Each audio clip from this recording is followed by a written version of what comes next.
Today, we wrap up our series on communities in the Upper East region where dams are being constructed under government's One Village, One Dam policy.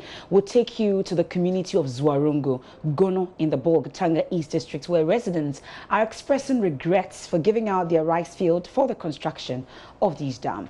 They say, contrary to what they expected, the dam being constructed there is way too small and cannot hold enough water for irrigation farming. JoyNews' Upper East correspondent Albert Sori and Joshua Asa of A1 Radio in Bolgatanga put together this report.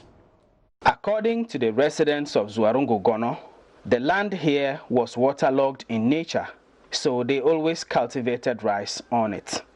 Therefore, when they were approached by the government to offer a land for the construction of a dam as part of the One Village, One Dam initiative, they agreed that this would be the perfect spot because most of the rainwater in this community runs down to this place. Look, you see all along this way. Oh. So there were farms around all? Farms around all. Yes. Up to. We were farming all along. Anaba Aduko is a farmer in this community. He said the land given out for the construction of this dam belongs to his family.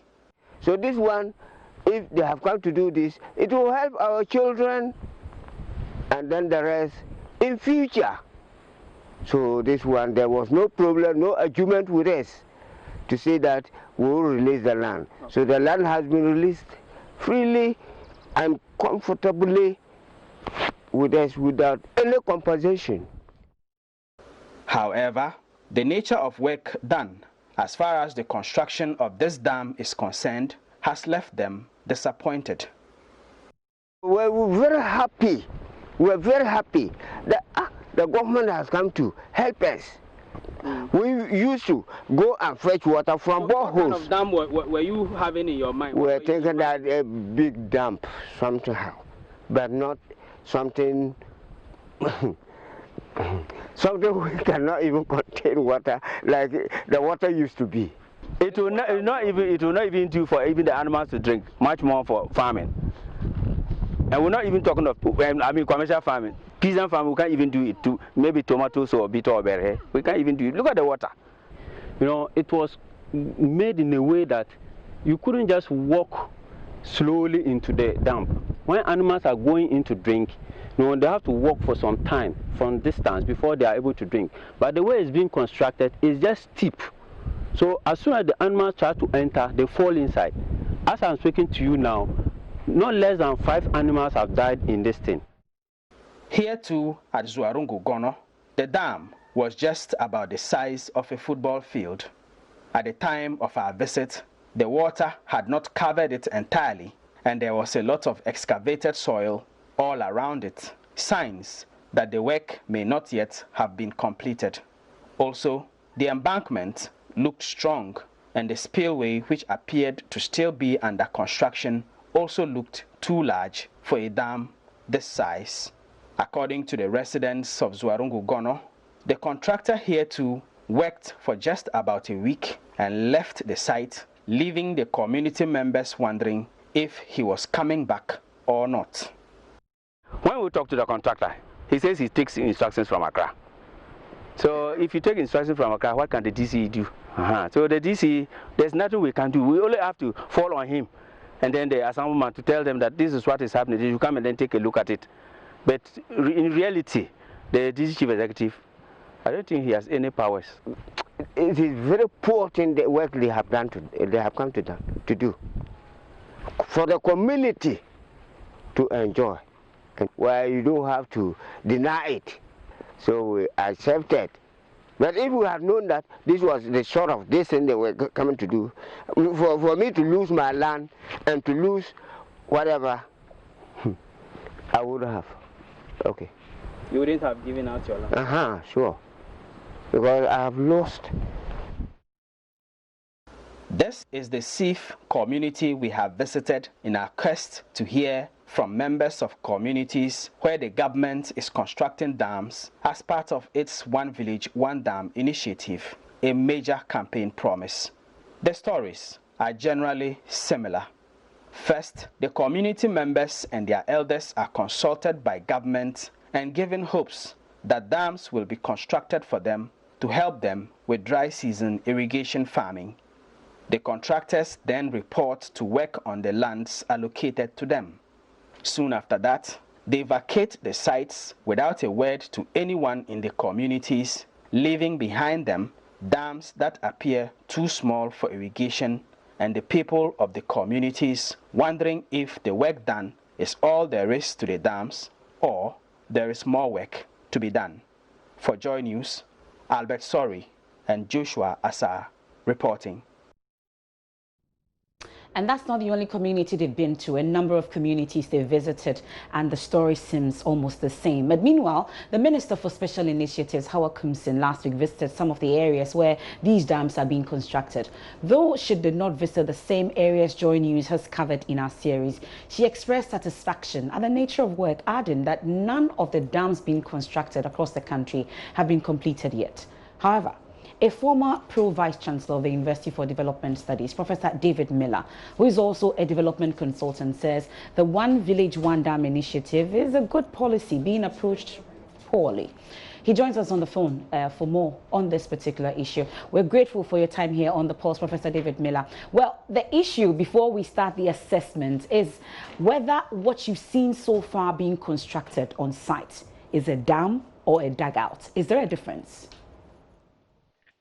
Yeah, good afternoon and good afternoon to your listeners. You are invited to my village. My village is Gigingpe. Okay. It's in the Nandam constituency. And I've just embarked on my planting for food and jobs, and very soon livestock for food and jobs.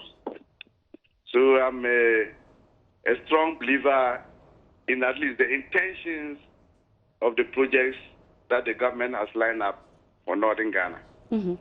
However, the implementation is good. We are talking about it now, because if the minister says this is just phase 1, then we will hope and pray that phase 2 and 3, and therefore finishing, would meet the intended requirements, whether of a dam or of a dugout.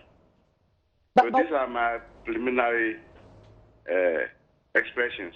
Well, I'm asking because you are a consultant. At least you have a technical eye than we do, because we've heard our men on the ground, we've heard residents, we've heard the politicians as well. That's why I'm asking you that what you have seen on the ground, does it qualify for a dam or is it a dugout? What is it? Is it the same thing? No, what I'm saying is that if the minister hasn't said it's just phase 1, okay, it will be unfair to start judging based on phase 1. But I must say, honestly, it's not every area that needs a dam of the type that we have in mind. Okay. And it's therefore not every area that needs a dugout. And also, it's not every area that needs a medium-sized dam. Some will require a large-sized dam to serve several communities. But the one in my village area I've seen qualifies more as a dugout. Mm. But beyond that, let me say that at the Northern Development Forum, the RCC, the Regional Coordinating Council in Tamale, showed us a video about what a typical dam should look like. So at least the government has shown us a prototype of the dam that they want to construct. And for me, as somebody who's been working in the area of dams and many other things, if that is what the government wants to offer, I have no problems. It will qualify for many other things. And I think the documentary was done by High Moon or something of GBC. And it was about dams in Solipe, Fufusu, and Sola. Well constructed, the spillways well developed, embankment well done, and even perimeter fencing was offered. You know, one thing about dams are they are water bodies. And besides the technical and all the feasibility studies, you also need to do ecological studies. Ecology in the sense that there are some wildlife forms that are sensitive to water bodies. Crocodiles, alligators, hippos, and the like. So if you don't construct a dam embankment very well, when those animals smell water and move into the water body, and realize that there is a blockade at what end, what they normally do is that they break the wall. The crocodile can break that wall if it's not well reinforced. The hippo, it will be very easy for it to do. And therefore, what will happen is that you run away leaving a dam, give it 2-3 years, then the embankment is broken, the water is gone, and all is lost. But I will say and say again that if the type that was shown to us at the Northern Development Forum is the benchmark that the government is targeting, great. Then let's pick that and run with it. So it's not what the minister says or what I say or what the community says. They have showed us what they mean by the dam they want to have, the type of dam they want to have. So let's benchmark all other dams with that dam.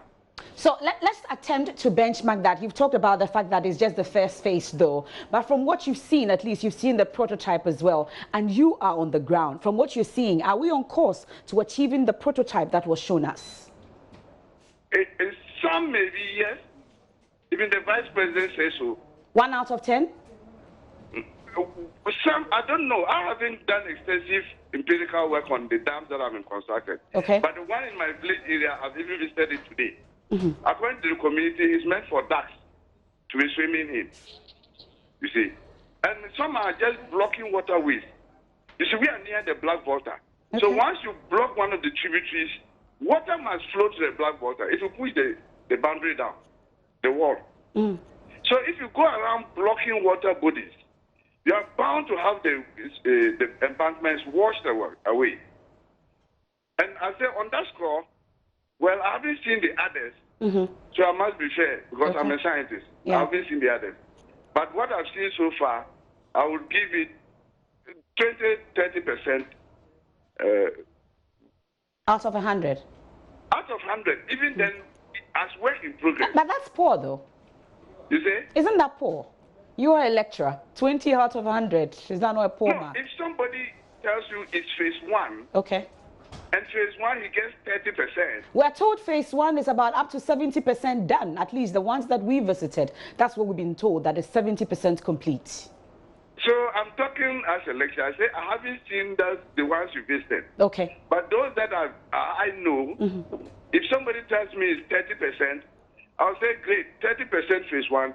Phase 2, you must accelerate it. Otherwise, you won't get to the 70 or 80%.